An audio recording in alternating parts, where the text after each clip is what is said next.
Bonjour à tous. Bonsoir. Bienvenue, monsieur et madame Tanji.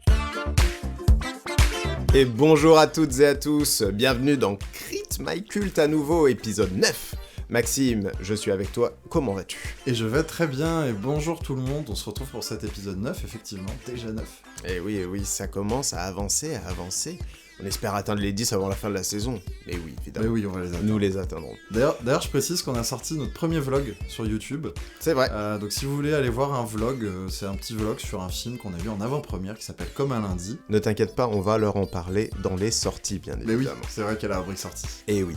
Du coup, on va faire le petit programme, évidemment, de cet épisode. On commence avec le dossier Crit, qui est consacré à la série Fiasco de Igor Gottesman. Exactement. Absolument, et de Pierre Ninet, une série dont on a hâte de vous parler.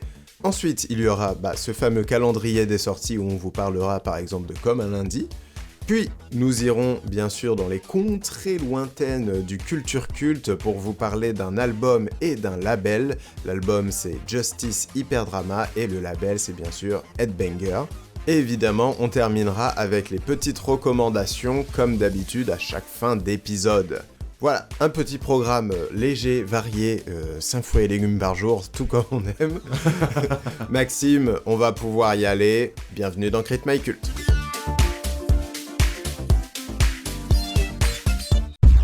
Qu'est-ce que c'est que cette matière ? On va dire que c'est un petit peu expérimental, hein. Est-ce que c'est bon pour vous? J'en sais rien, j'ai pris n'importe quoi.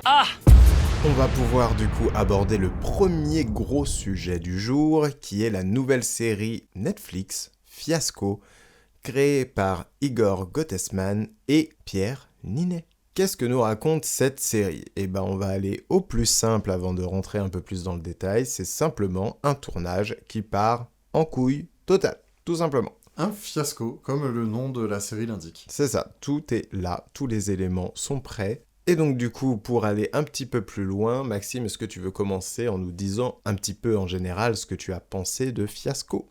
J'ai beaucoup ri, mais vraiment aux larmes. Et ça fait du bien de rire autant, en fait. C'est vrai. Faut aimer l'humour gênant un peu à la The Office, ou Platane aussi, d'Éric Judor. D'ailleurs, j'ai recommencé Platane récemment. Oh. Donc du coup, j'ai vraiment pu comparer les deux séries, et c'est clairement Platane, The Office qui rencontre Pierre Ninet et Igor Gottesman et qu'on fait un magnifique bébé. Non, moi, franchement, j'ai complètement adoré. C'est vraiment de la comédie d'acteurs. Disons que tout est écrit pour que les acteurs puissent être drôles. Géraldine Nakache, elle est hilarante. Pascal Desmolons, moi, ça faisait longtemps qu'il ne m'avait pas fait autant rire. Moi, j'avais découvert dans Fais pas ci, fais pas ça, il jouait un wedding planner.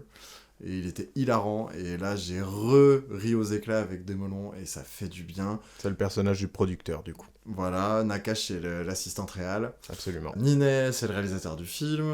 On a aussi François Civil qui est en masterclass. Qui est en masterclass intégrale, qui joue le meilleur ami de Pierre Ninet, qui rêve d'être acteur. On a aussi Vincent Cassel qui fait une apparition en tant qu'acteur principal du film.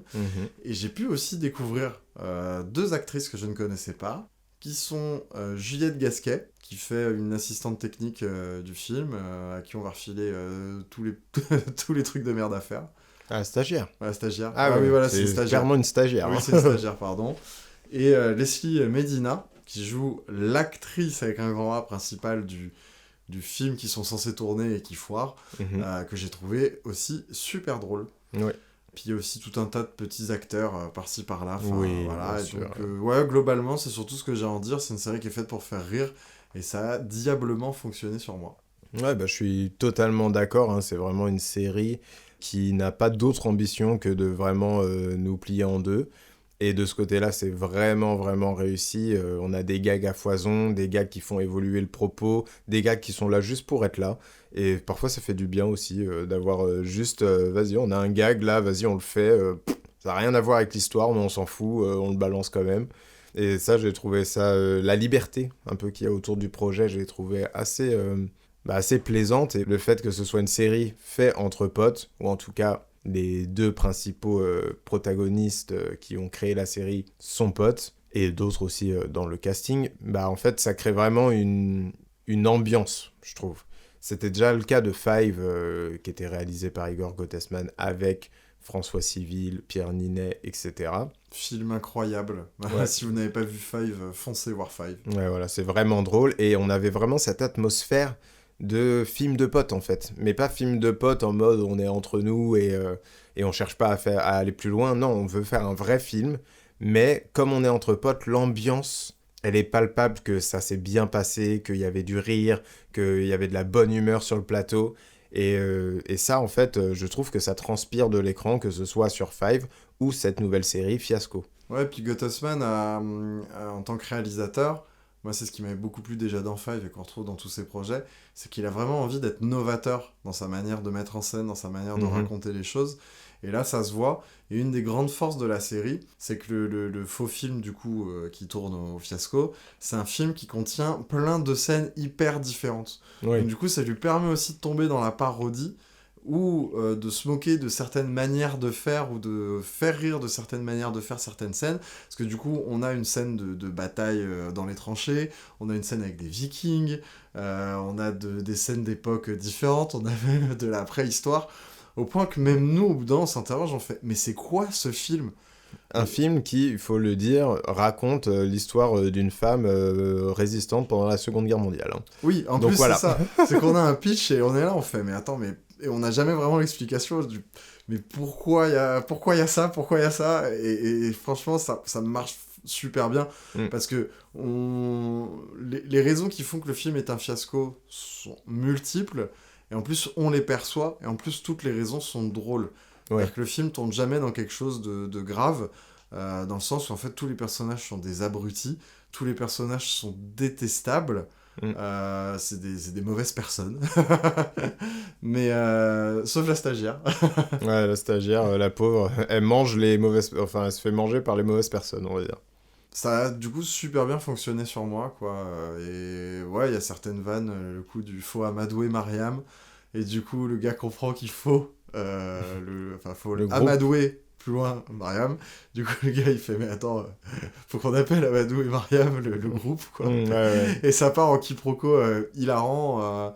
Mais moi, ce que j'aime beaucoup aussi, c'est ça, c'est qu'il y a plusieurs registres d'humour.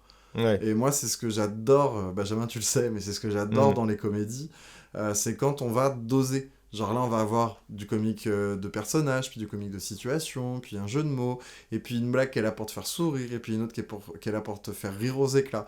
C'est-à-dire, pour moi, une comédie réussie, c'est un savant dosage de registre d'humour, en fait. Parce que même si ça te fait pas trop rire pour toi, bon, t'inquiète, on va te mettre une autre blague d'un autre registre, elle, c'est sûr, elle va te faire rire. Et je pense que la série peut choper comme ça à peu près tout le monde.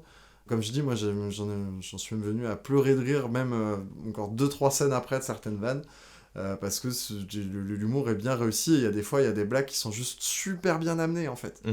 Ça travaille pendant 5-10 minutes comme ça, ou même parfois pendant toute la série. Vu que c'est une série, on peut build up des blagues comme ça sur les épisodes.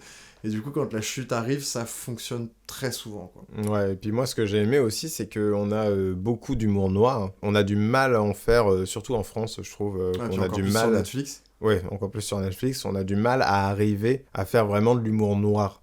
Et là, je trouve, bon, même si voilà, c'est pas non plus un truc de ouf à quel point c'est noir, mais il y a quand même des points d'humour bien salaces quand même, des trucs un peu où on va titiller les problèmes sensibles d'aujourd'hui, ce genre de choses. Notamment une des révélations concernant le film, on va dire. C'est hyper intéressant qu'ils aillent là-dedans, parce que bon, moi, l'humour noir, c'est ce qui me fait le plus rire. Quelqu'un qui arrive à maîtriser l'humour noir sans être insultant et en même temps faire rire, c'est que, voilà, il a un vrai talent. Ouais, c'est ça. Puis en fait, au bout d'un moment, quand la vanne est bonne, la vanne est bonne. Ouais. Elle est pas... Et je pense qu'au bout d'un moment, la vanne ne devient pas forcément insultante, parce que juste la vanne est drôle. Ouais. Et Fiasco arrive complètement à gérer ce truc-là.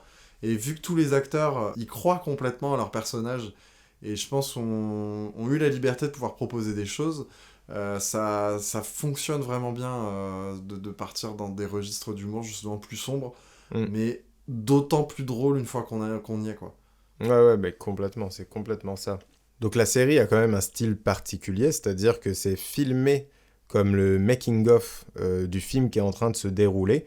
Donc on est à chaque fois avec des caméras réelles qui sont là dans l'histoire, dans la diégèse du film, de la série, pardon. Ça amène beaucoup d'humour qui sont liés à ça. Donc forcément, si vous avez vu la série The Office, voilà, c'est exactement ce type d'humour qu'on va pouvoir amener avec la situation que la caméra est réellement en face des acteurs et des personnages. Et donc ça amène quand même pas mal de choses intéressantes. Ouais, mais c'est ça qui a un côté méta qui est très bien travaillé. Parce que la personne qui réalise ce making-of, elle est jouée par le véritable réalisateur de la série, Igor Gottesman. Donc du coup, il y a une mise en abîme complète. Et d'ailleurs, la fin, petit spoiler, je vais vraiment parler de la fin. Je trouve que la fin, on a vraiment... c'est pas forcément une critique, hein, c'est vraiment un gag. Mais c'est vraiment Pierre Ninet qui se bat du coup avec le réalisateur du making-of, en croyant que le réalisateur de ce making-of a fait exprès de gâcher le film pour lui vendre une série à Netflix, vu qu'à la fin du film, on a l'avant-première de la série, qu'elle est sponsorisée par Netflix, qu'elle s'appelle d'ailleurs Fiasco, comme dans la réalité. Et du coup, cette avant-première se fait au cinéma. Donc du coup, on a vraiment Pierre Ninet, réalisateur de cinéma qui veut faire un film, qui se voit gâcher son concept par Netflix et par quelqu'un qui a transformé son film en contenu sur 7 épisodes pour pouvoir le vendre. Donc il y a un côté comme ça complètement méta entre le cinéma traditionnel et Netflix qui se tire la bourre dans les médias depuis quelques années maintenant. Et donc du coup, on a vraiment cette bataille qui a lieu à la fin. Donc encore une fois, c'est pas tant une critique parce que Igor Gottesman, lui, il est très très maqué chez Netflix. Ah oui, c'est un abonné maintenant. Ouais, c'est ça. Je pense même qu'on lui paye son abonnement. Ouais, complètement. Et du coup, je trouve ça quand même marrant que la série arrive à avoir un propos, même si ça reste de l'humour et que ça reste du gag. Je pense que c'est pas parce qu'on fait rire qu'on est obligé de pas avoir de sens dans ce qu'on raconte. Et la série arrive à avoir un sens et arrive à avoir une réflexion drôle sur la créativité, sur comment manager une équipe. Je sais que c'était une inspiration pour eux, mais ça m'a fait beaucoup penser à Fucking Kassovitz, le documentaire de Mathieu Kassovitz sur son film Babylon ID. Babylon ID avec Vin Diesel. Et du coup, voilà, je trouve ça encore mieux, et c'est un peu pour moi le pompon sur la pomponnette, qu'on arrive à avoir du sens dans cette série qui tourne au grand n'importe quoi avec des gags de partout, quoi. Et qu'en plus, ce sens-là soit pas apporté lourdement, mais soit apporté lui aussi à travers un gag.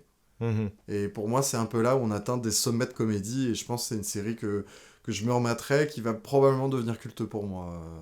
Comme Les Five, qui est un de mes films français préférés. Bon, j'irai pas jusque-là de mon côté, parce que j'ai passé un très très bon moment et je me suis bien marré. Mais j'aurais quand même 2-3 petites choses à en redire, mais qui sont, je pense, du fait de Netflix, en fait. Des petits moments où on essaye de mettre un peu d'émotion et tout, qui ne sont pas forcément nécessaires, parce que moi, quand je suis face à un projet absurde, j'aime bien qu'on aille juste au bout de l'absurdité. Tu disais que t'aimes bien parce qu'il y a plusieurs registres d'humour. Alors oui, bien sûr, évidemment que c'est bien, mais moi, j'en ai même pas forcément besoin. Quand j'ai un truc absurde, j'aime bien que juste il aille au bout de l'idée débile, en fait. Et il le fait bien.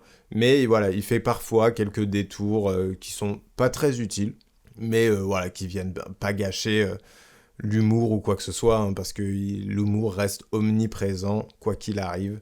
Donc voilà, c'était pour mettre une petite pointe de nuance, mais globalement, j'ai aussi adoré la série. Ouais, c'est une grande réussite, hein, je pense que vous l'avez bien compris. Absolument. Eh bien Maxime, on va pouvoir désormais passer à la suite, et maintenant, on va faire le petit calendrier des sorties. Je regarde les sorties de ce vendredi, je me dis y'a que nous qu'on peut rivaliser.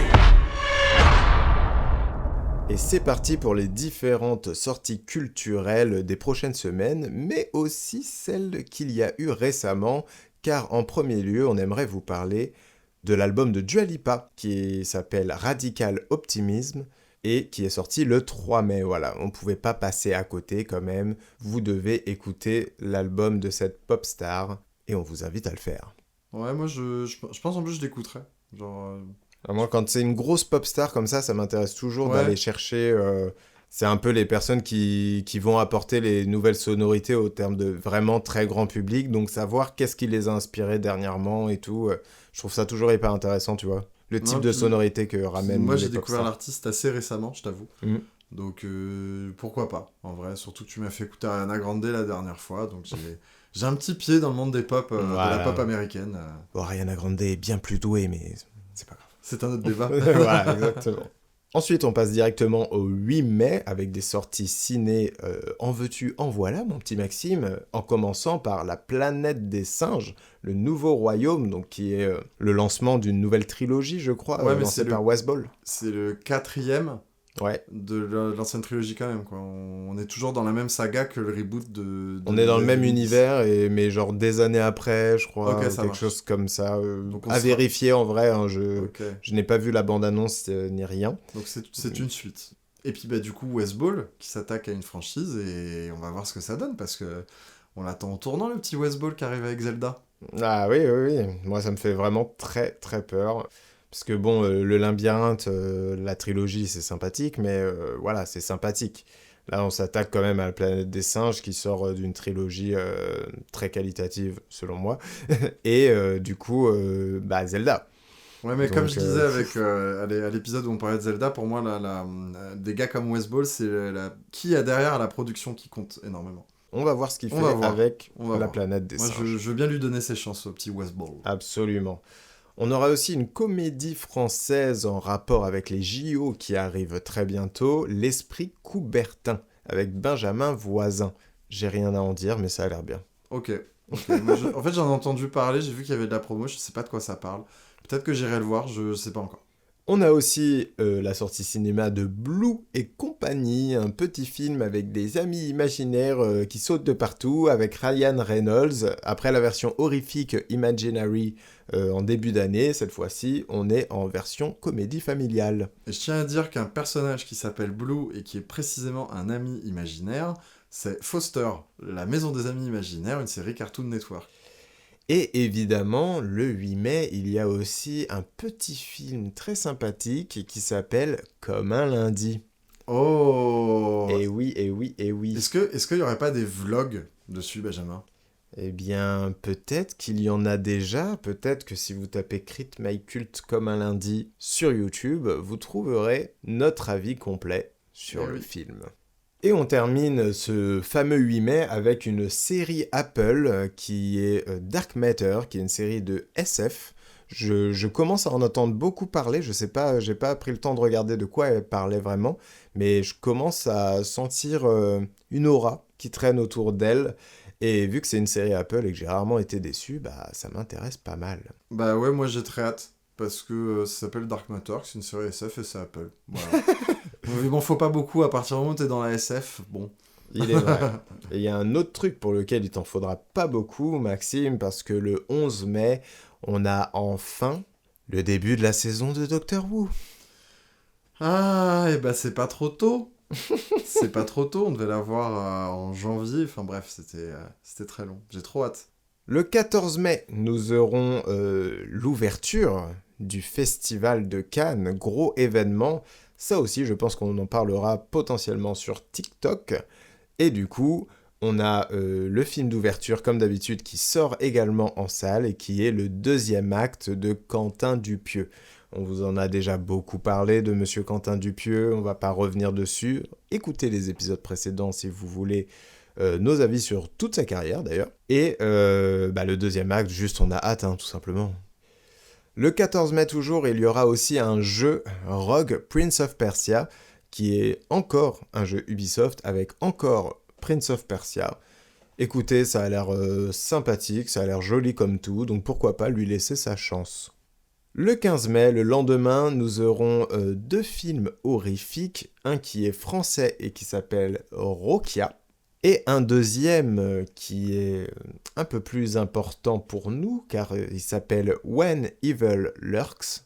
Oh bah tiens, Ah bah tiens, est-ce qu'il y aurait pas un vlog dessus, ou un vlog de prévu dessus par hasard? ouais, il y a un vlog de prévu, mais il n'est pas encore là, soyez patient. Enfin, il n'est pas encore là si vous écoutez cet épisode à sa sortie, mais en tout cas, le 15 mai, soyez sûr, il sera là.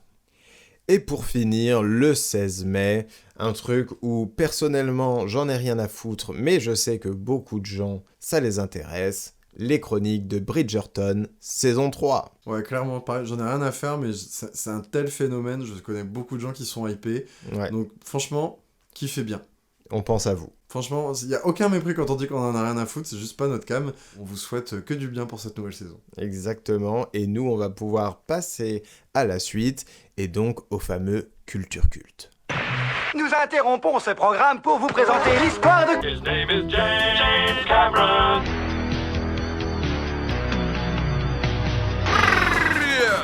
Chronoscan activé. Mode Légendex.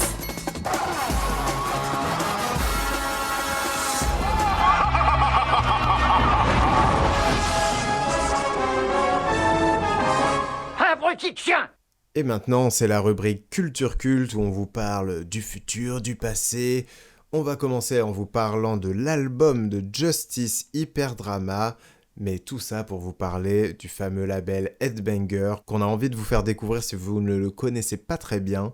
Donc on va parler de tout ça, mais avant de parler d'Headbanger, Maxime, dis-nous un peu ton avis sur le nouvel album de Justice Hyper Drama.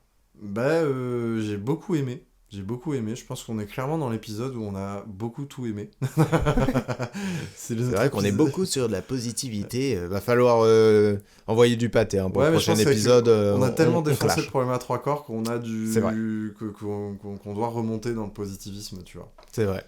On a dit du bien d'une série Netflix. Et ça, retenez-le bien, s'il Ouais. vous plaît. C'est pas souvent. Alors, ce que j'ai bien aimé surtout dans l'album, c'est que jusque-là, Justice proposait des choses vraiment totalement différentes à chaque album. Mhm. Et donc il y avait le premier album Cross, le deuxième album Audio, Vidéo, Disco, et le troisième album Woman. Et que à chaque fois, on avait des albums totalement différents, que ce soit les sonorités, la manière de construire de l'album, ça limite venait de groupes différents presque. Là, on a vraiment un album un peu somme, qui réunit surtout le premier Cross et le dernier Woman. Mais du coup, c'est vrai que c'est souvent compliqué pour un artiste de faire un quatrième album. Il y a tout plein de théories autour des quatrièmes albums. Oui. Voilà, peut-être qu'un jour on fera un culture culte sur les quatrièmes albums, peut-être même une grosse vidéo YouTube parce qu'il y a de Ouais. quoi dire. Pourquoi pas, ça peut être très marrant, en vrai. Donc là on est sur un quatrième album et c'est une manière très maligne de faire ce quatrième album parce que justement on reprend plein d'éléments qui ont fait le succès de Justice, on revient aux sources. Moi je pense notamment à Generator qui est le plus gros retour aux sources, qui est la deuxième track de l'album qui est génialissime. Ouais. Et on a beaucoup d'éléments de Woman qui était un album plus pop disco. Donc voilà, j'ai adoré la track Rendez-vous Moonlight C'est ça. avec une ambiance jazzy, donc du coup on propose quand même quelque chose de différent. Peut-être que j'aurais aimé plus de tracks où il propose quelque chose de différent, Mhm. parce que passer la première moitié de l'album, l'album est dans sa petite bulle, ce qui est très bien et ce qui est normal dans un album de Justice. Ça, je suis pas vraiment d'accord parce que je trouve que l'album a une espèce de découpage où on a des gros morceaux en début d'album et sur la fin, on est sur un truc un peu plus atmosphérique où on va nous emmener à partir de Rendez-vous Moonlight. Mm. On nous emmène vraiment plus loin avec beaucoup de sonorités, plus de chanteurs, jusqu'à, et moi ça c'est un petit bémol que je mets sur l'album, le single avec Miguel est pas bien placé. Pour moi, Ouais. il fallait le remettre en haut et nous laisser plonger complètement dans l'univers un peu atmosphérique vraiment de la fin de l'album, les 4 derniers morceaux qui nous emmènent vraiment dans des trucs sans parole. Même Thundercat sur l'outro, la musique est assez envoûtante Mais- pour être quand même dans cet univers-là, alors que le single avec Miguel pêche un peu, nous fait un peu sortir cette ambiance qui arrive sur la deuxième En moitié fait, de moi je l'album. suis d'accord, je trouve juste que ça arrive un peu trop tard. De quoi ? Cette partie atmosphérique. Ah J'aurais oui, aimé oui. que Rendez-vous Moonlight arrive un peu plus tôt dans l'album et D'accord, qu'on oui. enchaîne. Parce que justement, moi j'ai bien aimé qu'on revienne aux sources au début de l'album, Mhm. mais j'ai quand même envie qu'on me propose autre chose. Je suis d'accord. Et du coup, je trouve que ça manque d'une ou deux tracks. Alors, soit l'album plus long, soit une ou deux tracks en moins sur le milieu de l'album, quoi. Ouais. Et comme tu dis, de replacer le single plus haut dans l'album. Ça, c'était une structure d'album qu'on avait énormément dans les années 90. Notamment à l'époque des cassettes audio, Mhm. où il y avait une face A et une face B. Oui. Et du coup, tous les singles, on les foutait sur la face A. Comme ça, on n'avait pas à retourner la cassette. Ouais. Et sur la face B, on avait les sons obscurs et tout. Et Exactement. moi, j'avoue que j'adore écouter parfois des albums de pop stars, des albums pop des années 90, parce que justement, quand on attaque la phase B de la cassette, ou en tout cas la deuxième partie de l'album, là on n'a pas du tout des sons destinés aux radios, et on a des choses et des propositions hyper intéressantes, on se dit, elle a fait ça. Et parfois, pour le pire, c'est même carrément des sons bazardés pour faire un truc de 12-15 tracks, quoi. Ouais, complètement. Et Il y a eu beaucoup de c'est soucis. c'est une démo, les gars. Vous avez pas mis ça sur votre album, réellement. Donc c'est vrai qu'on a retrouvé ces structures-là. Mais je l'ai écouté, perso, j'ai découvert sur Spotify. J'ai procuré vinyle et CD assez vite. Et c'est vrai que finalement, ce côté plus atmosphérique, on le retrouvait beaucoup sur Planisphère, qui est l'EP qu'ils ont sorti il y a 1 ou 2 ans. Avec pareil, un vinyle magnifique avec un Planisphère dessus. Mais oui, voilà, et peut-être finalement, Rendez-vous Moonlight est ma track préférée avec Generator. Ok, ouais. Justement, l'une parce qu'elle est classique et qu'on revient aux sources, et l'autre parce que c'est le nouveau, on défriche quelque chose, quoi. Mais je suis assez d'accord avec ton avis, hein, finalement. C'est que moi, Generator, clairement, c'est mon son préféré de l'album. D'ailleurs, ça a été une petite déception pour moi parce que c'est un premier single avec le morceau... J'ai plus le titre, mais avec T'as mis pas là. Night, One Night. Oui, voilà, merci. Un petit peu déçu que le morceau que je préfère de l'album, je le connaisse depuis déjà 1 mois et demi. Mais c'est pas très grave. L'écoute de l'album a été très agréable. J'ai beaucoup apprécié. Il y a quand même, comme tu dis, des tentatives par-ci par-là, un côté plus atmosphérique qu'avant. Donc on a quand même de l'évolution, mais une volonté, comme tu dis, de retour aux sources. Peut-être la peur de perdre un peu tout le monde si ça partait un peu trop loin, comme sur Planisphère par exemple, comme tu disais. Donc voilà, en tout cas c'est un album qu'on a bien apprécié et qu'on vous conseille. Et j'ai hâte de voir Justice au Wheel of Green très bientôt. Ouais, puis j'ai hâte aussi de leur album live. Oui, parce que moi j'adore aussi qu'il y a l'album live qui suit chaque album studio de Justice. Moi j'avais pu voir Woman Worldwide à Bercy. Du coup, c'est vrai que j'avais adoré le set. Set que vous pouvez retrouver sur Arte Concert. Je sais plus s'il est toujours disponible, mais normalement il l'est. Et donc on a hâte de la suite, comme d'habitude. Et je pense que c'est un album que je vais réécouter. Clairement, c'est un album que je vais pas me contenter des 1 ou 2 écoutes que j'ai déjà fait. Comme tous les albums de Justice, quelque chose qui va rentrer dans mon quotidien. Mais on est dans la rubrique culture culte, hein, on n'est pas dans la rubrique dossier crit, donc on est là aussi pour vous parler d'une époque, d'un courant, d'un genre, l'électro française, ou plus particulièrement appelée la French Touch, ou même la French Touch 2.0. Oui, c'était à la mode de mettre des 2.0 à l'époque, début des années 2000, dont Justice fait partie. Pour recontextualiser un peu en termes d'histoire, la French Touch, c'est un mouvement qui a commencé fin des années 80, mais surtout années 90, début années 90, on va dire, commercialement, avec des personnes comme Bob Sinclair, par exemple, qui, avec des gars comme Dimitri From Paris ou DJ Yellow, ont popularisé cette mouvance de la house, sonorité funky, disco et acid jazz, qui commençait à être très populaire dans les clubs, et qui a commencé à sortir des compiles, à vendre des CD, à passer certains sons à la radio. Et c'est un peu là qu'on a eu les premières étincelles de la popularité, on va dire en dehors des clubs, de ce genre de musique. Ouais. Et après, d'un autre côté, on avait des gars comme Étienne de Crécy, comme Cassius, et surtout Saint-Germain, qui, eux, ont vraiment popularisé le truc commercialement. Donc là, on était vraiment dans ce qu'on appelle la French Touch pure, hein, c'est-à-dire des ambiances funk, des ambiances disco, de la musique vraiment qui est là pour faire danser, beaucoup de sampling. D'ailleurs, sur YouTube, vous pouvez retrouver une interview de France 3 des années 90 où Étienne de Crécy vous explique comment fonctionne un sampler. Donc c'est une époque super intéressante. Pareil, peut-être qu'on vous fera une vidéo beaucoup plus approfondie là-dessus. Là, on va vraiment rester sur la partie commerciale du mouvement. Mais du côté des clubs et de la boîte de nuit, il y a un certain David Guetta qui s'occupait à l'époque du Palace. Palace, en fait, c'est une boîte qui avait une annexe qui s'appelait le Fumoir. Et il a commencé à booker un DJ qui s'appelle Pedro Winter. Et ce Pedro Winter, c'est lui dont on va vous parler plus particulièrement, parce que c'est lui qui est derrière Justice, hein, c'est le manager de Headbanger Records, c'est le manager de Justice, mais avant toute chose, il est devenu le manager des Daft Punk. Est-ce que vous connaissez les Daft Punk? Moi je ne connais pas, qu'est-ce que c'est? Et c'est avec les Daft Punk qu'on va commencer à avoir un premier virage en termes de sonorité avec la French Touch, c'est que la French Touch va commencer à jouer un peu plus avec les machines, avec les distorsions, les compressions, le pitchage, et surtout la saturation. On va avoir ce qu'on appelle une sonorité plus dirty, on va même presque appeler ça de la dirty house, et ça va commencer à arriver avec Homework, le premier album des Daft Punk, que vous êtes sûrement beaucoup à avoir écouté, qui contient autant des sons comme Around the World, qui sont complètement dans la mouvance funk et samplée de la French Touch, mais aussi d'autres sons comme Rollin' et Scratching, qui amènent complètement ces sonorités salaces, comme on dit. Ouais, complètement. On a vraiment le côté électronique qui vient s'emparer du coup du côté plus sampling, où on allait s'inspirer justement de la funk, du jazz, etc. Et donc là, on a vraiment l'arrivée des machines, et c'est ouf, moi je trouve que c'est ouf à quel point les morceaux de Daft Punk n'ont toujours pas vieilli, quoi. C'est hallucinant. Ouais, puis même, il y avait d'autres artistes, genre Mister Oiseau, qui sont arrivés à cette époque-là. Évidemment. Et moi, ce que j'aime beaucoup de cette période de l'électro, et ce que je trouve on a pas mal perdu ces dernières années, et ça revient, c'est qu'aujourd'hui, la musique électronique est énormément composée par ordinateur, avec Ableton. Ce qui fait que maintenant, on va plus avoir une machine qui va synthétiser des sons de telle ou telle manière. On va plus avoir des modulateurs, on va avoir un ordi qui va le faire pour nous. Et en plus de ça, une composition de musique électronique, si vous regardez un peu comment ça marche sur Ableton, c'est on déplace des blocs, on fait des petits blocs, on les déplace, on les copie-colle, on les ajoute et on les mixe entre eux.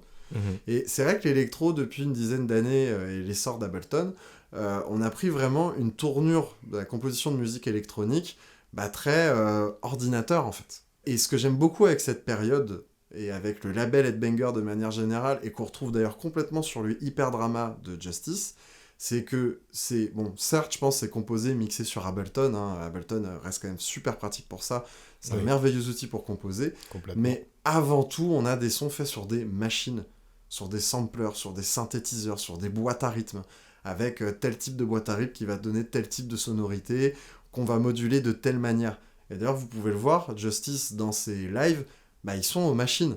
Et ça, c'est vraiment ce qu'a apporté la French Touch pour moi dans le monde de la musique électronique, c'est le fun, en fait. C'est de s'amuser avec ces machines-là, et surtout, de le faire, on va dire, commercialement, de pouvoir le passer à la radio.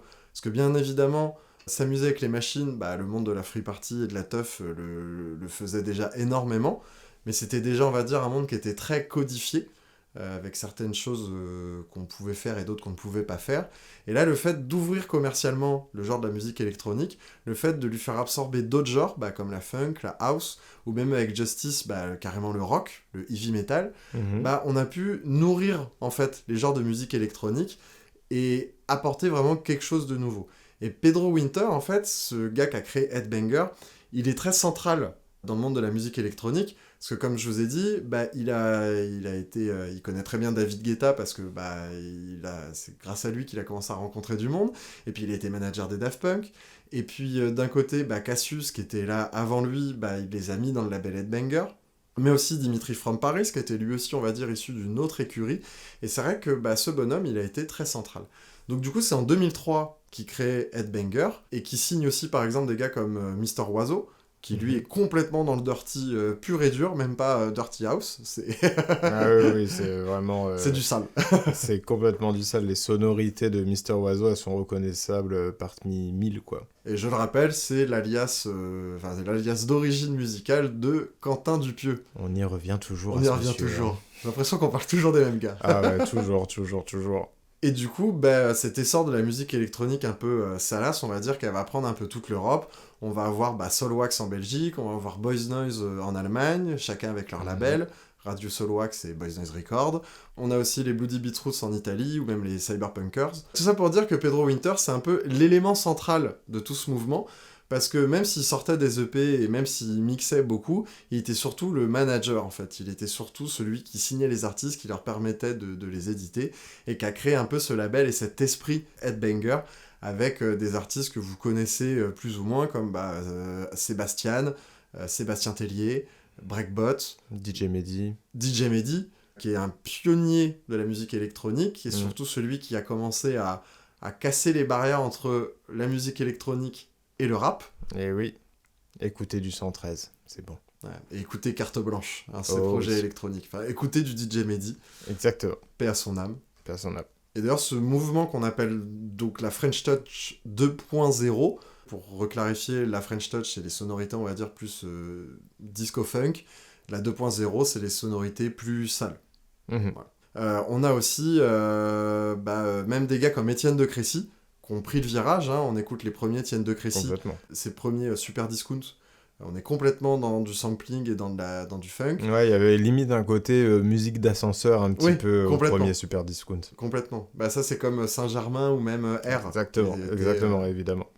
Et on a aussi l'album que je vais raccourcir en Global Warming, qui est complètement dans le côté dirty, avec le fameux funk et le remix ultra connu des Bloody Beetroot de funk. Mhm. Et c'est donc très vite après l'arrivée et la création d'Headbangers et la signature de tous ces artistes que Justice arrive. Justice a présenté une démo d'un son à Pedro Winter. Pedro Winter a adoré. Mhm. Il en a fait vraiment ses stars.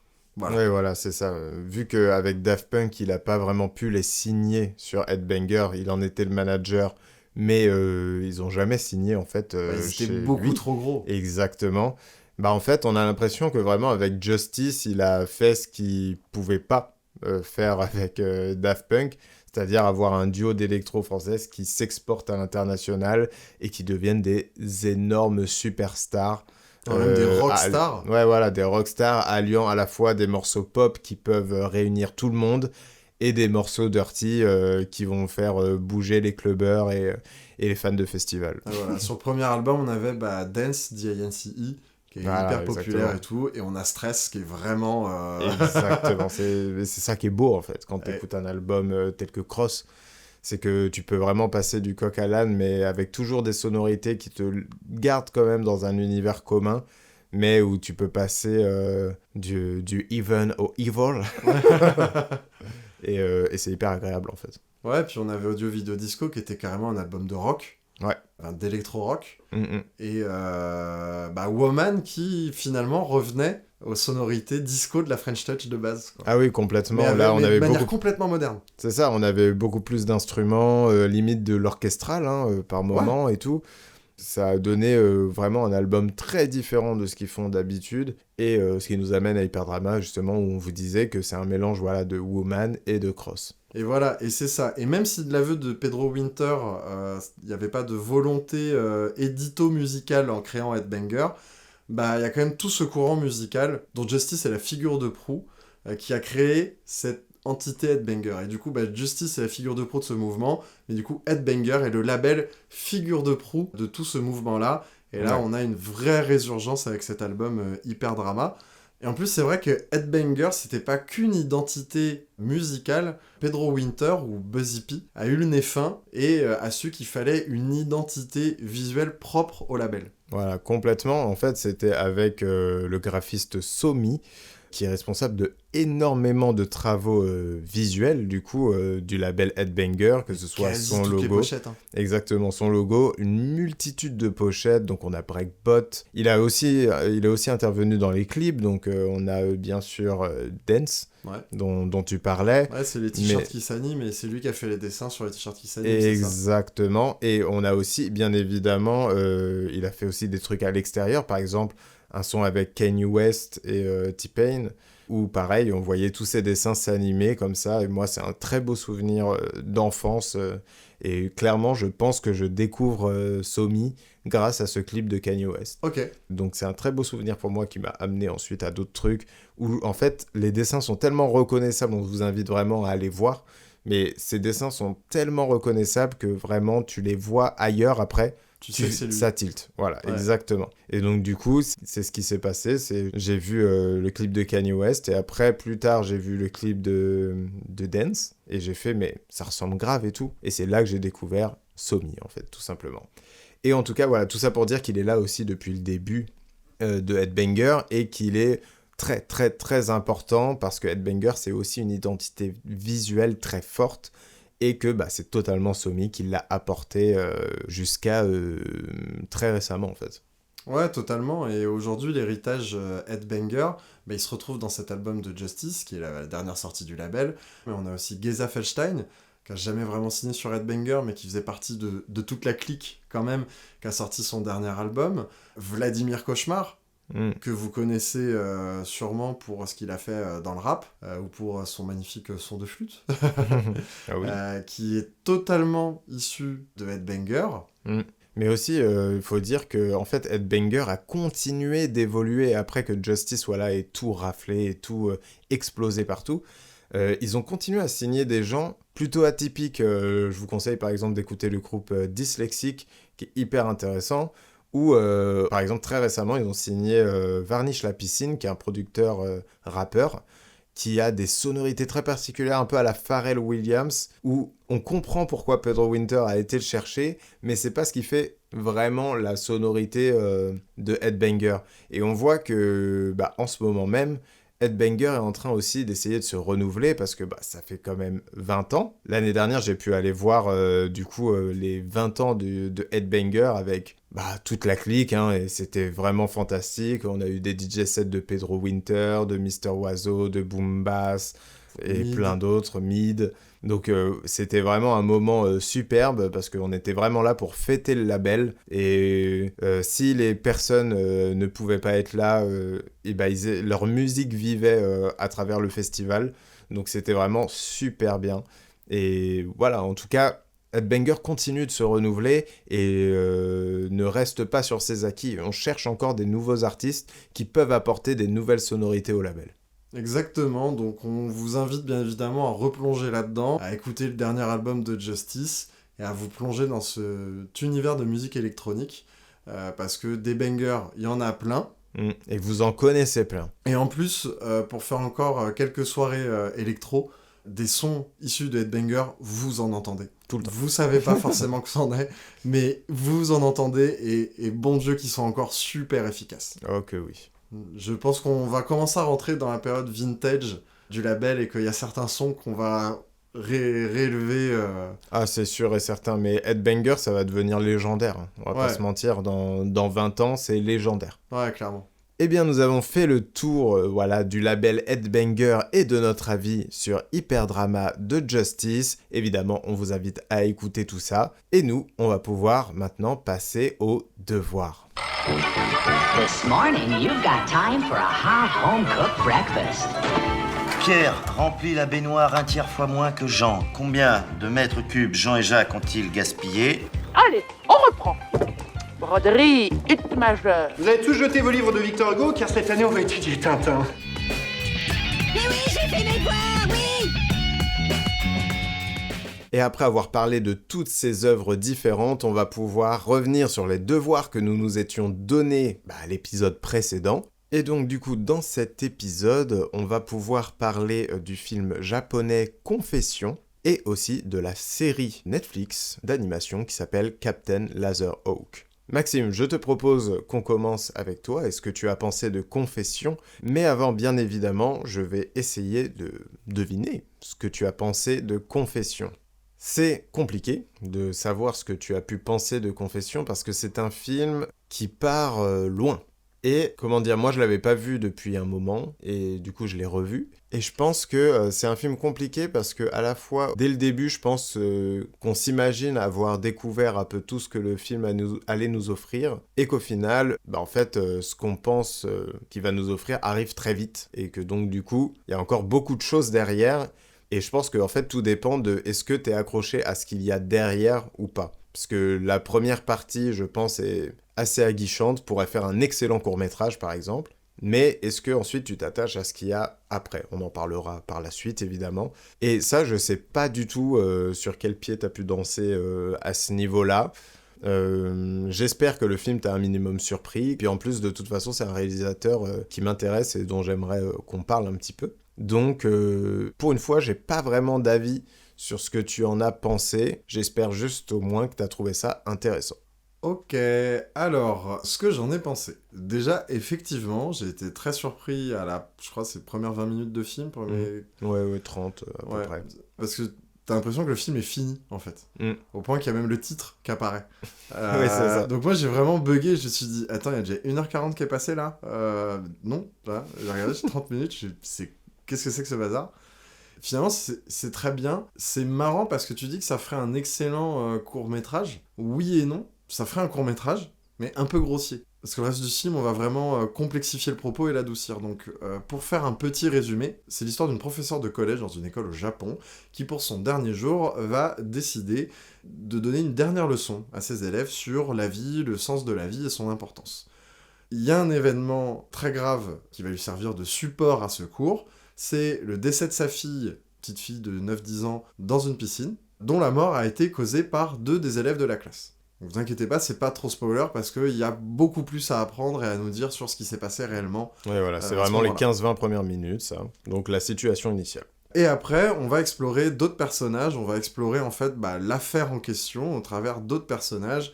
Et c'est vrai que le film a un mode de narration assez particulier, vu qu'il consiste à beaucoup de personnages qui vont raconter directement les faits, vocalement, et par le biais de voix off, on va voir des flashbacks et on va suivre le reste de l'histoire. Et le film est très verbeux, en fait. Ah oui, complètement. Parce que il y a toujours une voix off omniprésente de plusieurs personnages qui vont raconter l'histoire. Et nous, on va voir des scènes et des événements. D'ailleurs, le film, j'ai trouvé très intéressant en termes de montage, du coup. Parce que du coup, quand tu ajoutes une voix off, c'est soit de la fainéantise de montage, parce que du coup, tu racontes tout avec ta voix off et tu fais rien. Soit, justement, c'est l'occasion d'avoir un montage hyper intéressant, vu que la voix off sert de ligne directrice. Un peu comme dans Trainspotting, qui est un de mes films préférés. Et donc là-dessus, je m'y suis complètement retrouvé, parce que moi, quand la voix off sert de colonne vertébrale pour un montage un peu plus osé, un peu plus original, j'adore ça. Du coup, j'ai beaucoup aimé ça.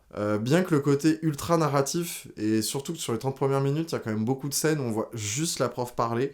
Ah oui, les 30 premières minutes, c'est vraiment, on est limite en huis clos dans la classe. Hein. C'est ça. Là, pour le coup, j'ai pas trouvé ça si accrocheur. Quand t'as dit les 30 premières minutes sont assez accrocheuses, je suis pas vraiment d'accord. Sur les 30 premières minutes, j'étais en mode oui. C'est surtout de la narration. C'est toi, parce que toi, t'es pas très narration tout le temps, en fait. Donc, c'est pas... toi, ça va pas t'accrocher, mais je pense que le public va être accroché par justement les premières révélations. Et c'est ça que je disais quand je disais qu'en fait, on a l'impression que ça va être genre limite l'histoire est finie à la fin des 30 minutes parce que en fait, la grosse révélation arrive au bout de ces 30 minutes. On vous l'a pas spoilé, mais la grosse révélation arrive à ce niveau-là et tu te dis où est-ce qu'on va à partir de là? Et donc du coup, je pense que ça accroche justement pour voir la suite du film. Mais c'est vrai que toi, comme t'es moins narration que le commun des mortels, on va dire, j'imagine que c'est pas ce moment-là qui t'a accroché, surtout qu'après la mise en scène se libère un peu justement. Et donc je pense oui que t'as forcément visuellement été plus accroché par la suite que le début du film. Ouais, puis même dans cet aspect narratif, je trouvais ça assez grossier comme histoire finalement. Tu vois, genre, y a une gamine, des élèves, c'est eux les méchants, enfin... Tu vois, j'étais là, je fais, on va où ? J'étais pas particulièrement engagé.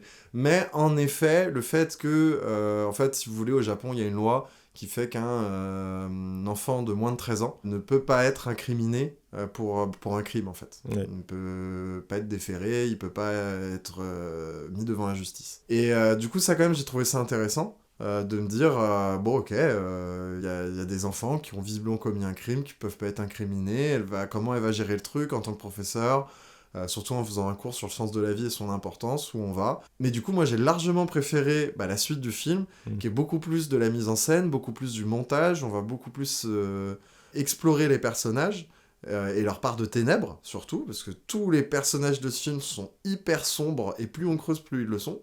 Ouais. Jusqu'à la fin du film où voilà. Ouais, on atteint des sommets assez hardcore. Et puis j'ai beaucoup aimé aussi ce principe d'histoire à tiroir où on en apprend toujours plus, où les apparences ont été souvent trompeuses et où on creuse de couche en couche pour découvrir des choses. Après, je pense que le film a quand même 2-3 petits problèmes de rythme. Des fois, le tout est quand même un peu mou. Mais heureusement qu'on a de la sensation pure, souvent de la sensation d'horreur psychologique comme horreur visuelle, d'ailleurs, on est souvent en mode « waouh, chaud ». Et c'est vrai qu'au moment tu te retrouves accroché, quoi. Et c'est une manière très intéressante d'aborder du fait divers. Le fait divers est rarement abordé sous un système comme ça de témoignages multiples. On va souvent être concentré autour d'une victime, autour d'un meurtrier, ou autour des flics qui vont enquêter sur l'enquête. Là, c'est divers témoignages qui vont nous permettre de creuser les couches et les sous-couches de toute cette histoire. Donc globalement, écoute, j'ai passé un bon moment en regardant le film. Il m'a pas chamboulé non plus, mais j'y ai vu des choses très intéressantes et j'ai quand même beaucoup apprécié le visionnage. Et notamment l'actrice principale qui joue la prof, qui est super, super crédible et super engageante. Ouais. Et aussi, notamment, il y a beaucoup d'enfants qui jouent, et ça, c'est vrai que ça peut être souvent compliqué dans les films. Là, on n'a pas ce problème, parce que tous les enfants jouent très très bien, et en plus, jouent des choses vraiment pas simples à jouer pour des enfants. D'ailleurs, je me demande toujours comment tu diriges un gamin dans ces scénarios un peu très trash. Ouais. Et qu'est-ce que tu lui racontes pour qu'il s'imprègne du rôle, quoi. Parce que je sais qu'il y a des réals qui leur racontent pas forcément ce qu'ils doivent jouer pour pas les traumatiser, et qui dirigent de manière très recentrée, genre là je veux ça, là je veux ça. Mais là j'ai l'impression que notamment un des deux meurtriers joue vraiment un côté complexe de l'adolescence, recul qu'il a pas forcément à l'âge qu'il a quand il joue. Le deuxième, tu parles du deuxième? Ouais, je parle du deuxième. Ouais, c'est hyper compliqué parce qu'en vrai, il y a des sentiments très forts à jouer et très concrets, tu vois. Oui, je sais pas comment tu lui expliques. Il y a l'ambivalence de l'adolescence où tu te crois en total super pouvoir et voilà, et au final tu l'es pas. Mais ça, c'est un recul que t'as une fois que tu deviens adulte. Ouais. T'as pas ce recul quand t'as cet âge-là.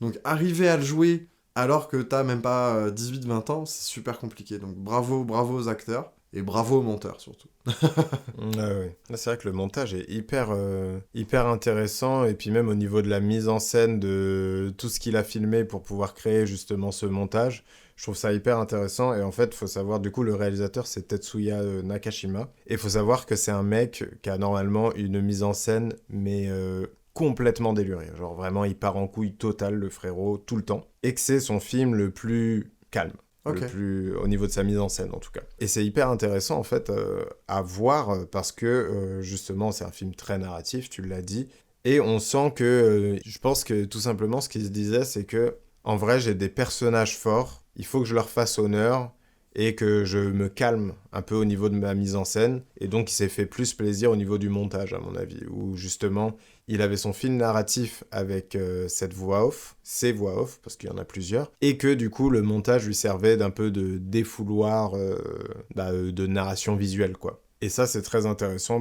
justement quand on connaît le travail du gars, je peux vous conseiller quelques films à voir si vous voulez découvrir ce qu'il a fait d'autre. Donc il y a par exemple Kamikaze Girl, Memories of Matsuko ou The World of Kanako, qui sont des films très intéressants, assez imparfaits, comme les Confessions, mais qui ont une telle générosité que moi, ça me chope immédiatement. Et Confessions, parce que bon, moi, je suis plus dans la narration, justement. Enfin, j'adore la mise en scène, il n'y a pas de problème. Mais j'ai aussi ce côté narratif, vu que j'écris beaucoup aussi moi-même, qui m'a vraiment chopé et surtout qui m'a surpris. J'ai découvert le film, du coup, quand il est sorti en 2011. Et du coup, je découvrais encore beaucoup de choses dans le cinéma. Je n'étais pas habitué à des choses qui peuvent partir aussi loin. Et du coup, c'est un film qui a vraiment réussi à me choper là-dessus, où j'étais abasourdi par la cruauté des personnages. Parce que vraiment, chacun des personnages, comme le disait Maxime, a une part sombre et va au bout de cette part sombre. C'est rare que les personnages en restent à la pensée. C'est-à-dire qu'on va avoir la voix off qui exprime leur pensée, mais généralement, ils mettent ça aussi aux actes. Ouais, on voit l'acte et on les voit bien en plus. Voilà, c'est ça. Et donc du coup, c'est un film qui m'a beaucoup perturbé à l'époque. Donc là, je l'ai revu et j'ai pas eu le même ressenti. Donc en effet, j'ai vu pas mal de petits défauts de rythme, comme tu le disais, parce que c'est vrai que le début est un peu poussif. Le début aurait mérité d'être réduit pour garder une efficacité globale où finalement il y a quand même pas mal d'événements dans la suite du film qui permet de bien appréhender ce qu'il y a eu au début. Mais je trouve qu'il garde quand même une efficacité assez perturbante parce que vraiment chacun des personnages sur lesquels on va se concentrer ont vraiment des problèmes mentaux qui sont graves et qui sont intéressants à explorer et qui réservent beaucoup de surprises pour le scénario au final. Ouais. Donc voilà, moi c'est un film que j'ai adoré à l'époque, que j'aime encore beaucoup aujourd'hui. Si ça peut vous intéresser, en tout cas si cette histoire vous intéresse, allez-y. C'est une adaptation de bouquin d'ailleurs, j'aimerais bien lire le bouquin pour voir un peu qu'est-ce qu'il y a ajouté là-dedans. Mais apparemment, le bouquin est déjà un livre où on est à chaque chapitre dans les pensées de l'un, de l'autre, etc. Donc regardez ce film Confessions de Tetsuya Nakashima si ça vous intéresse. Et aussi, si vous avez vu le film et que vous avez beaucoup aimé, je vous conseille vraiment d'aller explorer le reste de sa filmographie, surtout si justement vous avez trouvé ça un peu trop narratif, parce que il a donné dans d'autres genres très très amusants à regarder On espère que vous aimerez le film si vous le regardez, et on va pouvoir passer au film suivant. Qui est une série. Qui est une série. Qui est une série. Donc, Maxime, je te lance. Qu'est-ce que tu crois que j'ai pensé de Captain Laserhawk ? Captain Laserhawk, c'est donc une série Netflix écrite par Adi Shankar. Vous avez déjà parlé de Guardian of Justice sur Netflix. Donc c'est coprod Netflix et Ubisoft, vu que Adi Shankar s'amuse avec tous les personnages licenciés Ubisoft dans cette série. Donc on suit un futur dystopique où les personnages d'Ubisoft vont se rencontrer. Donc on a Rayman, on a Sam Fisher de Splinter Cell, on a du Assassin's Creed, du Beyond Good and Evil, jeu vidéo qui nous est si cher avec Benjamin, Oh oui. et Rainbow Six qui sont adaptés d'une manière qui me fait encore rire. On va dire que le mot Rainbow est pris au pied de la lettre. Absolument. Qu'est-ce que t'en as pensé ? Benjamin ? Je pense que t'as apprécié, en vrai. Là, on est sur quelque chose de beaucoup plus léger que Confession. C'est vraiment du plaisir de geek pur, vraiment sans pression, en pure détente. Effectivement, on réfléchit pas à l'importance de la vie en regardant Captain Laserhawk. Mais on se marre bien, et on apprécie surtout toujours cette manière que Adi Shankar a de détourner des licences qu'on connaît, des personnages qu'on connaît. Je pense notamment au Rayman alcoolique, entre autres. Oui. Donc ouais, je pense que t'as aimé. T'as peut-être pas adoré, parce que je pense que t'es moins adepte du style footrack d'Adi Shankar que je ne le suis. Mais je pense que tu t'es bien marré et que t'as passé un bon moment. Ok. Déjà, donc oui, il faut le dire, c'est Adi Shankar, tu m'avais déjà du coup donné un devoir. Guardian of Justice. C'était le tout premier devoir que tu m'as donné. Donc disons que j'avais une petite base pour m'habituer au bonhomme. Et je trouve qu'il est quand même un peu plus sage sur cette série-là. Ouais, mais je pense quand il a les licences à respecter... oui, c'est vrai aussi. Il a du contrôle. Que Guardian of Justice, on lui a refusé DC Comics, il a fait OK. Je m'en bats les couilles, on y va. Et du coup, j'ai tendance à penser quand même que ça lui va mieux d'être mesuré. Je trouvais ça plus intéressant que Guardian of Justice, je dois avouer. Parce que Guardian of Justice avait vraiment... ça pullulait d'idées, ce qui est très agréable, mais très agréable sur 2 épisodes. Au bout d'un moment, j'avais envie aussi de trouver un côté stable. Et là, on a quand même un style d'animation qui est la stabilité. Et ensuite, on a des petits écarts, plus ou moins bien réussis. Très réussis quand ça concerne le jeu vidéo, par exemple. Beaucoup moins réussi quand il incruse des images réelles, je trouve. Tu parles des parties en FMV Ouais, les 2 derniers épisodes, vraiment, je trouve ça mauvais, en fait, d'avoir les... En fait, je suis trop habitué aux personnages, de leurs dessins et tout, et en plus de ça, il fait un peu évoluer les personnages au même moment, et c'est une évolution que je trouve assez étrange. Je vois l'idée, mais du coup, ça me perturbe, tu vois, pour suivre la série, tu vois. Du coup, je trouve ça un peu moins réussi quand il y a les passages FMV. Mais par contre, les passages aussi jeux vidéo et tout sont hyper bien sentis, je trouve. 8 bits vu du dessus. Ouais, voilà, c'est ça. Dessus, il explore plusieurs styles de jeux vidéo, parce que le FMV, c'est un style de jeu vidéo. Le FMV, c'est du style de jeu vidéo aussi. Mais c'est vraiment de la prise de vue réelle avec des vrais acteurs, mais c'est vraiment le FMV dégueulasse de l'époque. Bien sûr. Vous savez, les FMV, c'est l'espèce de point-and-click. Ceux qui suivent beaucoup d'émissions de jeux vidéo sur YouTube doivent connaître Gabriel Knight, où c'était vraiment, on filmait des acteurs pour leur faire des vraies scènes, mais les qualités étaient complètement pourries, donc c'était des acteurs pixelisés, quoi. C'est ça. Ou par exemple les premiers Mortal Kombat. Oui, complètement. Après, ce qui est vraiment ludique, c'est que oui, quand on connaît un peu les licences d'Ubisoft, ça fait plaisir de regarder par-ci par-là, parce que bon, il y a des trucs évidents, genre Jade et Paige. On est Jade et Paige, donc il n'y a pas de problème, c'est très clair. Mais après, il y a des personnages beaucoup plus discrets, comme par exemple Alex, donc c'est un des personnages principaux de la série, qui vient du jeu The Crow, le jeu de bagnole de Ubisoft. Il y a aussi Ghost Recon, qui est là juste en nom de team, pour la team des personnages principaux. Il y a plein de trucs un peu plus discrets. Tu parlais de Rainbow Six, qui est très amusant d'ailleurs. Ou sinon, les kaiju lapins crétins. Ah, c'est incroyable. Et du coup, pour Rainbow Six, c'est qu'en fait, il en fait des Power Rangers. Du coup, pour le côté rainbow du truc. Donc j'avais pas capté la ref tout de suite d'ailleurs. Et en vrai j'ai compris qu'il avait pris le mot Rainbow Six et qu'il avait fait bah c'est ça non. Tu sais comme justement un gars qui a pas vu le jeu vidéo et qui l'adapte mal. Parce que le jeu vidéo a souvent souffert de mauvaises adaptations. Et je trouve que Rainbow Six, on retrouve ce côté de la mauvaise adaptation. Tu vois, les gars, c'est Rainbow Six, c'est Power Rangers globalement, quoi. C'est exactement ça. Et du coup, il y a plein de trucs amusants comme ça. Voilà, tous les premiers épisodes, en fait, on est vraiment à regarder les détails. Est-ce que je vois un truc Il y a aussi, en méchant, il y a Paganmin de Far Cry 4. Du coup, les 3 premiers épisodes, je dirais, il y en a 6 en tout. Les 3 premiers épisodes, on est vraiment là à checker. Oh, mais il y a machin. Oh, mais il y a telle image qui fait penser à truc. Telle arme, tel objet. Ouais, voilà, c'est ça. Et du coup, c'est hyper amusant, hyper ludique à regarder. Surtout que justement, comme il n'est pas encore à faire trop d'exploitation visuelle dans ces premiers épisodes, ça permet d'être vraiment focus sur les références, en fait. Et ça, c'était hyper agréable, hyper ludique à faire. Après, par la suite, et c'est un peu le problème que j'avais aussi avec Guardian of Justice, c'est que je trouve que vraiment ces histoires tiennent pas trop la route. Et du coup, au bout d'un moment, j'ai compris. En fait, j'adorerais voir Adi Shankar faire un film. Faire 1h30, je te regarde 1h30 et on y va, tu vois. L'histoire aurait pas plus de sens. Hein. Oui, mais ça serait 1h30. Ouais, tu vois ce que je veux dire ? Genre, je suis devant une œuvre d'un coup, 1h30. Là, j'ai le découpage en épisodes qui fait qu'au bout d'un moment, je vois le truc s'essouffler. Au niveau narratif, encore une fois. Ce qui n'est pas le cas pour le visuel, parce que c'est vers la fin justement, il y a le FMV et qu'il part un peu en couille. Après, Captain Laserhawk et Guardian of Justice durent pas si longtemps non plus, tu vois. C'est des séries qui ont un format quand même assez court. Oui, ça doit être 2h30. Je suis pas sûr qu'un 1h30 changerait beaucoup les problèmes que tu vois. Si, parce que je serais devant une œuvre que je regarde 1h30 et je la regarde d'un coup. Ah oui, d'où tu parlais du découpage d'épisodes. Exactement. Qui te provoque une Exactement, parce que en gros, si tu le binge-watch pas, t'es un peu là en mode ah ouais, alors attends, c'était quoi l'histoire ? Ah oui, ils vont faire ci, ils vont faire ça.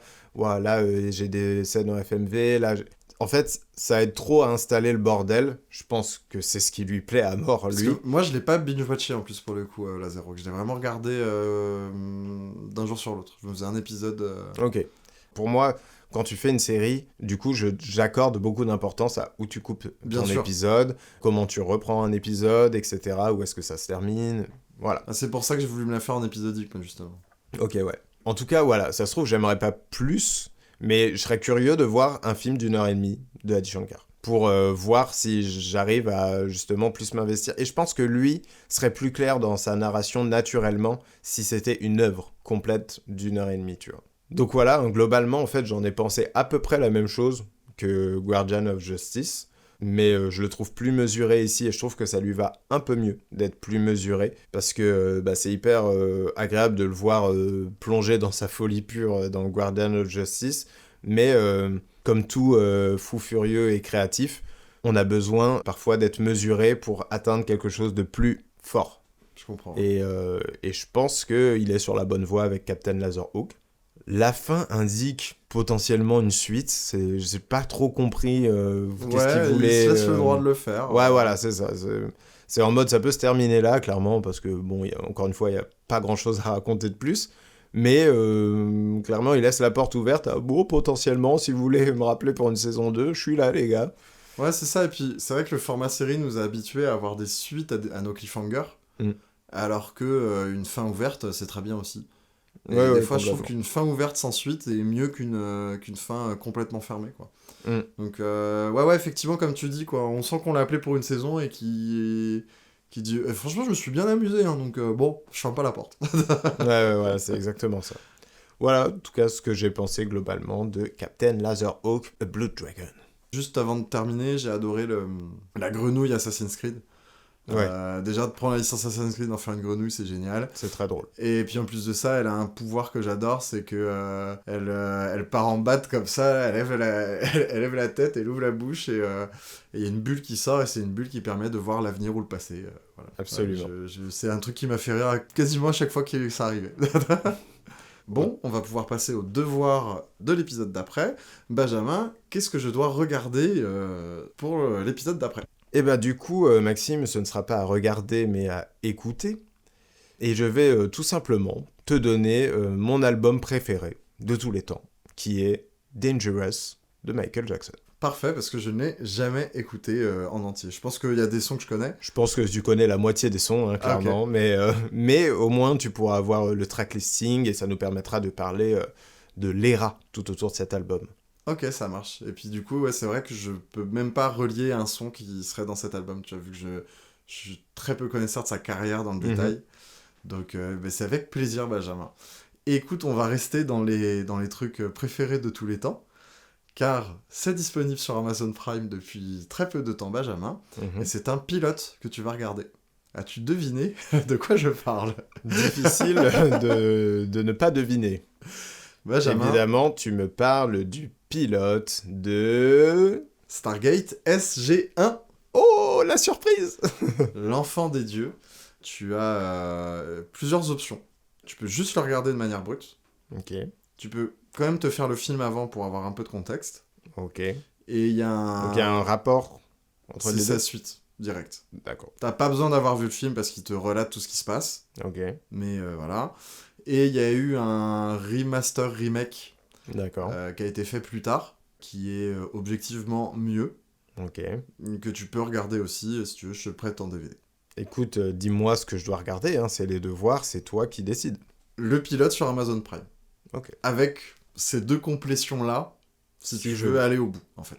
Ok, Maxime, bah dis donc, on est vraiment sur la spécialité, là. Ah ouais, là, on est sur nos godes tiers. Ouais, voilà, c'est ça. Là, on est vraiment sur le terrain connu, on verra ce que ça donne au devoir de l'épisode 10, du coup, le fameux. Et nous, on va pouvoir passer désormais aux petites recommandations. Absolument, Benjamin. Je suis dans la cuisine, tu me penses que je te prépare. Je sais pas, peut-être. C'est un conseil d'ami que je vous donne. Et maintenant, avant de terminer ce bel épisode 9, nous allons vous faire quelques recommandations avant de se quitter. Maxime, du coup, est-ce que tu as une petite reco internet tout d'abord ? Ouais, tout à fait. 2 recommandations YouTube à vous faire. La première, c'est Joker, un gars qui fait des YouTube poop. Vous pouvez le suivre sur TikTok, moi c'est là que je l'ai découvert, et aussi sur YouTube. Vous avez sûrement vu passer ces vidéos où il parodie Laurent Mariotte, le gars qui fait les émissions de cuisine sur TF1, et où il lui fait dire de la merde, dans le sens propre du terme. Ouais, c'est très drôle, ça fonctionne sur moi à chaque fois. Et aussi sa vidéo culte où Walter White de Breaking Bad se prend pour une porte. Voilà. C'est très prometteur. Ouais, si ça vous intrigue, je vous propose de taper Breaking Bad porte et vous allez très très vite tomber sur ces vidéos. Et aussi une autre chaîne YouTube qui s'appelle Exitium Film, ou Exitium, je sais pas comment ça s'appelle. Tu connais ? Oui. Voilà, qui vient de sortir une vidéo sur la franchise Riddick. Donc Pitch Black, les chroniques de Riddick et Riddick, avec Vin Diesel. Une vidéo qui est très très bonne. Je pense même la meilleure de leur chaîne à ce jour. En plus, ils ont un petit concept avec des personnages dans un monde post-apo qui présentent des films de science-fiction ou des œuvres de science-fiction. Ils font aussi pas mal de jeux vidéo. Donc voilà, j'ai l'impression qu'ils ont atteint un nouveau petit sommet qu'ils ont mis un peu de temps à trouver. Donc c'est très agréable et la vidéo sur Riddick est géniale. Parfait, Maxime. Merci pour ces petites recos. Moi, il y aura aussi 2 vidéos, mais 2 vidéos qui viennent des mêmes personnes, parce que c'est une vidéo en 2 parties, et c'est le cinéma, est-ce qu'il était mieux avant, tout simplement. Donc c'est une vidéo faite par le Fossoyeur de films et la Séance de Marty, qui sont 2 youtubeurs que j'apprécie beaucoup, qui parlent de cinéma, et qui se posent la question de, bah voilà, c'est un truc qu'on peut entendre, en tout cas, que le cinéma était mieux avant, mais la vraie question, c'est pourquoi il serait mieux avant, en fait. Si c'est le cas, pourquoi il l'est ? Si c'est pas le cas, bon bah pourquoi on dit ça ? Et donc du coup, c'est toute cette réflexion qui se font sur des vidéos longues. La deuxième fait 1h40, je crois. Et la première faisait déjà autour des 1h30. Ouais, voilà, c'est ça, exactement. Donc c'est des gros morceaux, mais si c'est un sujet très vaste, qui parle de cinéma. Donc si le cinéma, déjà en général, vous intéresse, je pense que c'est une vidéo qui peut vous intéresser. En plus, c'est des gars qui parlent très bien, qui ont un humour assez particulier, qui est assez prenant également, surtout la Séance de Marty. Et puis un sens du montage et de la mise en scène qui est excellent pour du YouTube. Ah oui, bah complètement. La Séance de Marty, je pense que c'est un des meilleurs monteurs de YouTube. Tout YouTube confondu. Ouais, voilà, toutes catégories confondues. Donc voilà, si vous ne les connaissez pas, bon, c'est très connu.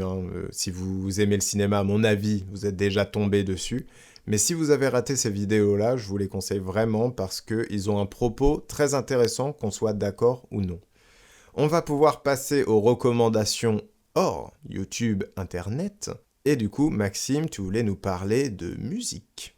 Ouais, absolument. Il y a un album culte pour moi qui est Random Album Title de Deadmau5, qui ressort en vinyle pour son 20e anniversaire, je crois. Et oui, déjà. Waouh. En plus, il y a un beau vinyle rouge voilà, que vous pourrez sortir devant vos copains en mode « Eh, t'as vu, j'ai un vinyle rouge !» Et en plus, l'album est incroyable. Voilà, en plus, c'est un album qui est très posé, que vous pourrez écouter le soir ou au petit matin en rentrant de soirée. C'est un album de dance music, hein, mais plutôt calme. Et moi, c'est un de mes grands classiques et je suis ravi qu'il sorte enfin en vinyle. Eh bien écoute Maxime, on est plutôt raccord parce que je vais également parler de musique qui est très actuelle pour le coup. C'est le clash qui est en train d'exister là entre Drake et Kendrick Lamar. Ah, du drama. Ah, du drama. Mais en plus, c'est vraiment excitant parce qu'on a de la musique. Moi, j'aime pas trop quand les rappeurs vont se clasher sur Twitter et tout. Il n'y a rien d'intéressant à en tirer pour nous à part du drama, comme tu dis. Mais là, ce qui est bien, c'est qu'on a de la musique. Notamment Kendrick Lamar, dont j'ai pas vraiment aimé le dernier album. J'ai trouvé ça trop arty pour un rappeur aussi doué que lui. Et là, le voir revenir en mode je vais détruire des carrières et je rappe comme un fou malade, ça fait vraiment du bien parce qu'il prouve à nouveau que c'est le meilleur rappeur du monde actuellement. Ok, donc pour toi, c'est lui qui est en train de gagner le match ? Oui, sachant qu'à l'heure actuelle, là où on enregistre, il y a eu un nouveau diss track de Kendrick. Donc là, on est à 3 diss tracks de Kendrick et 2 réponses de Drake. Et il me manque du coup les 2 derniers diss tracks de Kendrick et la réponse de Drake. Donc je ne sais pas ce qui se dit là-dedans. Mais en tout cas, oui, pour l'instant, du coup, j'ai écouté Like That et Euphoria. Et oui, pour moi, pour l'instant, Kendrick détruit Drake. Mais après, je cherche pas vraiment un gagnant, moi. Je veux vraiment juste de la musique, en fait. Et de la bonne musique. Divertissez-moi. C'est ça, exactement. Et Drake a sorti un très bon morceau aussi où il répond à Kendrick, qui est Push Up. Et en tout cas, voilà, je vous conseille tous ces morceaux-là et de suivre, du coup, parce que je pense qu'au moment où on sortira l'épisode, on sera encore en plein dedans. Et voilà, la réponse qui sera sûrement sortie. Ah bah oui, ça va très vite. Ça va hyper vite. Donc là, je dis des choses là, ce sera sûrement déjà plus d'actualité, il y aura sûrement déjà plein de réponses. Ça se trouve, il y a un des deux qui aura révélé une dinguerie sur l'autre.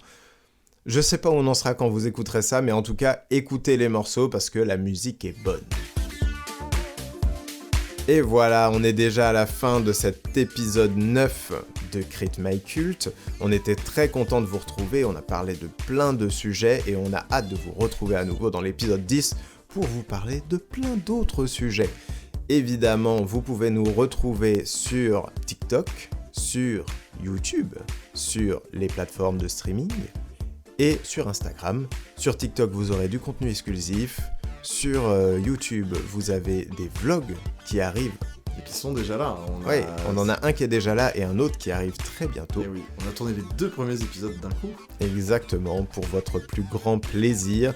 Donc voilà, on essaye de produire un maximum de contenu et des contenus exclusifs à chaque plateforme pour que vous vous régaliez un peu partout. Donc n'hésitez pas à vous abonner à toutes les différentes plateformes. Nous, on va vous laisser là. Maxime, tu as aimé cet épisode, tu es content de notre travail ? Je suis content et j'ai hâte de vous retrouver pour les vlogs, les TikTok et le prochain épisode. Eh bien, merci Maxime, merci à vous de nous écouter, bien évidemment. Et surtout, n'oubliez pas, il n'y a pas de sous-culture. Ciao! Salut tout le monde! Si tu nous faisais plutôt un beau sourire en guise d'adieu. Serre-moi fort, Johnny. C'est le dernier rayon de soleil. Au revoir, président.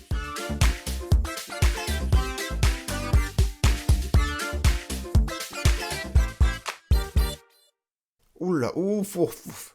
On réfléchira si je le mets dans le montage.